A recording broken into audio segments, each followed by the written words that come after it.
it's SoFlo Josh, and today I'm reviewing this 2021 Kia Telluride EX trim front-wheel drive. Now, this is Kia's biggest SUV that they have on offer that has a 3-row setup. There is also a model within Kia that provides the 3-row setup, but this is the biggest one they have. Now, this model is the EX. It comes with the naturally aspirated 3.6 liter V6 that has been tried and true. A lot of Kia products have had this specific model engine in it. It creates 291 horsepower, 282 pound-feet of torque to the front wheels, of course, because this is the front-wheel drive version. There is an all-wheel drive version, but this is the front-wheel drive version. So let's get into the front. So this is a really mean-looking SUV. You have your DRL lighting around, as well as your LED projection with your turn signals down here, but they are in a they are halogen. They are not the LED lights at all. You have pass-throughs here for aerodynamic purposes to go all the way around the wheel well itself. You have this beautiful front grille. I love the way that this grille looks, but I do like the Nightfall version that has the black surrounding, but it's still nonetheless a very good front end. You have your air vents in the bottom with your Kia safety sensor right here. And you have the beautiful Telluride logo up in the top. Kind of mimics a little bit of what Land Rover and Range Rover do with their vehicles, but it's a very good kind of design feature I like personally. So getting to the side, you have these 19-inch alloy wheels that I personally do like. I mean, they look very clean. They have a very good presence to them. It shows a lot of characteristics within this side profile. You do, though, have Scorpio Zero Pirelli wheels on here, which is a great thing. The funny thing is that the X5, BMW X5 has these exact same wheel setups, but nonetheless, I really do like this design. It's like a two-tone. You have a gunmetal kind of finish with aluminum as well. You have your side mirrors here with your LED turn signals here. And you have the chrome strip on the top of the door where the windows are around, as well as the bottom portion. I personally, like I mentioned, I do like more of a blackout kind of look for this. It looks a lot better, but you do have a wide door right here. It's really great for then accessing with child seats for the back. Let's get to the back, of course. And here you have your LED reverse, your LED lighting housing with your reverse lights up here. I really do like the design that Kia has done for this. It's kind of like a, you know, a little bit of a claw, but in a way like an aggressive claw. I love that. I love that feature right there. You have, again, these bottom portions here, which they are done in a kind of like silver coloring with your dual exhaust on here. They sound really great. It's literally mean. It's a V6 engine. I mean, V6 engines always sound mean. You have your tow hitch right here with your 5 to 24 volts power outlet there.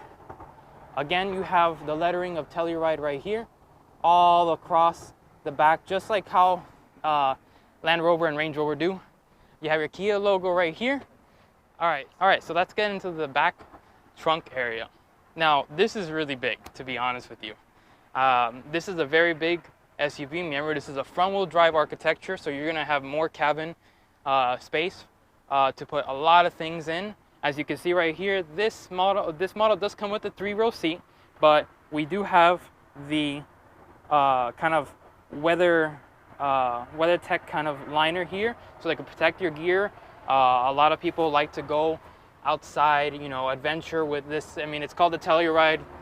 You think about it, you go out in a lot of places, especially adventures with family. So let's go ahead and get over here. As you can see, there is a USB charging outlet there, perfect for the third row seat on either end of the vehicle. This helps with the kids all the way in the back who are you know, they're tired, they don't have anything to charge, and they don't have to ask the second row to go ahead and hand them a charger.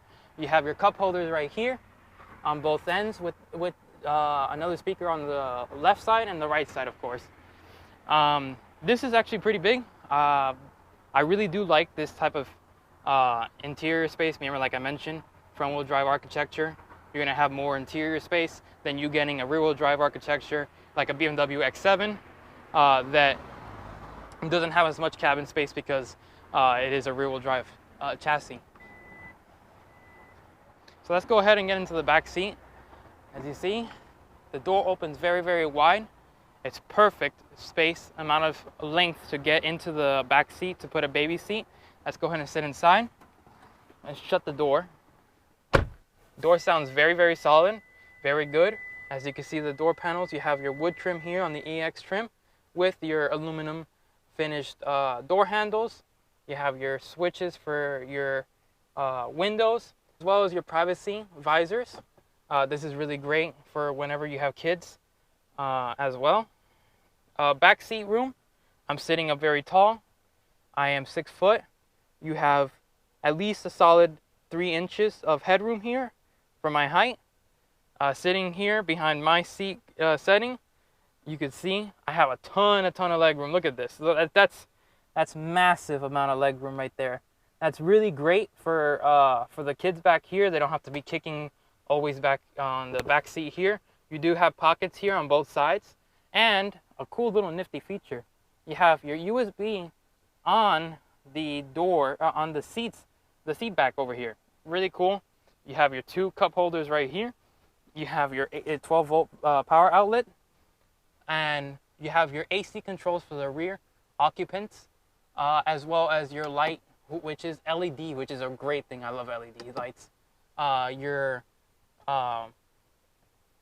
You do have a opening here for the vents. Very, very great. I love this. Great feature. I mean, a lot of SUV family cars have that, but I think it's very good to have it instead of having it right here. Personally, having it here is too complicated. I don't like it that much. But yes, and for the middle part, I always talk about this. It goes all the way down. Cup holders are here, not here, which is great for the kids. They're pretty big, but I feel like they should have put it like a little parts here on the side to make sure that the cups are staying in place. That's a little cheap in my opinion. I mean, that putting the little parts here is very, very easy. It's not that expensive to do, Kia. You guys should have put that in there. But yes, it feels really big in here sitting in the back seat. I feel like I can actually really enjoy with these leather seats that we have in here. Very nice leather seats, as you can see. I really, really appreciate all of this as a whole, how they did it. So let's go ahead and go to the front seat. So now we're in the front seat. You have your nice leather wrapped steering wheel, perfect. This is a little hard though. I don't really like this. It's kind of like faux stitching, kind of fake stitching. I think that's a little cheap, personally, in my opinion. Door area here, very soft. You can go ahead and put your arm up here perfectly. You have your wood trim that also follows to the back, your door handles. Let's go ahead and turn down the fan speed. You have your door handles right here. You have softly padded leather right here with your key switches here for your windows. You also have a folding mirror button right here. You can go ahead and tap that and then put it again so that whenever you're in tight spaces, it folds. This does not come with the automatic folding mirrors though. I believe you have to get to the top trim to get folding mirrors within the settings. Here you go. You have your gauge cluster with a 4-inch TFT screen. It tells you all your details. Right now the key is not in the vehicle, but right now I'm in park. You have your RPMs. You have your MPG, miles per hour here, as well as your fuel gauge down here. I think it's a little small. I think there should be a bigger one. I think there is a bigger one actually in the higher trims. There's probably an 8-inch one that fills that huge gap that's missing there. Getting to the middle, we have our 10.25-inch touchscreen display. I really do like this touchscreen display. You know, Kias and Hyundais and Genesises are very good when it comes to doing touchscreen displays. They have a very simplistic type of feeling to it. You know, you have your navigation menu here. You have your Apple CarPlay. And on this side here, I don't like this, that you can't hide this away. Personally, I think they should have done something where they extended that. I think on the Genesis models you can get it extended, but I'm not sure. You have all your hard buttons for everything here, even your navigation. So you click here, straight to navigation again. You have your map. You click map. You know, it's high resolution map. It's very typical. I mean, it looks kind of dated though. I think this is, I remember I had a Hyundai Elantra GT from 2016, and it looks very similar to that same display. As I mentioned, you have your radio station on the right. You have all your hard buttons for your climate control. There is dual zone climate control, perfect. As you see, one's low here, 176 over here. Your fan speeds down here. Air circulation, all those type of good things. You have your heated and cooled seats. Remember, this comes in the EX trim, standard. Another thing that also comes standard is the blind spot control. It is right there on the window. It alerts you very, very well. I think it's phenomenal in my opinion. But yes, the interior as a whole, you have your sunroof right here, standard. I believe there is a panoramic sunroof, if I'm not mistaken, on the larger trims. You have your LED lighting over here. I think they've done a really, really good job with the interior. It's very beautifully designed. It gives me that kind of, you know, adventure-esque, you know, I want to go on an adventure with this vehicle. You do also have your wireless charging here. This is very great for whenever you have your phone to charge. Your cup holders, you can put a phone right there. Cup holders are perfectly sized. You have your emergency parking brake right here. Turn off your automatic start-stop system. Your shifter is normal. Let's go ahead and put it into reverse. Resolution's a little grainy. I don't particularly find it that great. They should update this whole entire resolution. This is a very big, you know, touchscreen display. I think they should really fix this. This is too grainy. Not my cup of tea, of course. Put it back into reverse and park. Very great though material. I like the way that it feels. It's not cheap at all. There's hardly any kind of squeaking coming from the interior, but great job great job Kia on doing a great interior. I think you guys nailed it out of the park with this. The only thing I would like to see it change is this, and of course the graininess of the reverse camera. Alright, so let's go ahead and head out for a drive. I'm going to go ahead and put it in drive. Easy, simple. I mean, if you drive a car that has this type of shifter, you should know how to drive. Now we're going to get to the stop sign here, and I'm going to put it in sport mode, and then we're going to go ahead and press on the accelerator hard.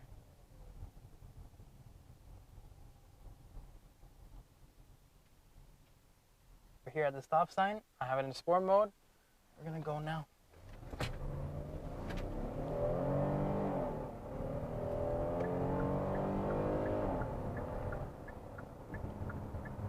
Very, very good pickup.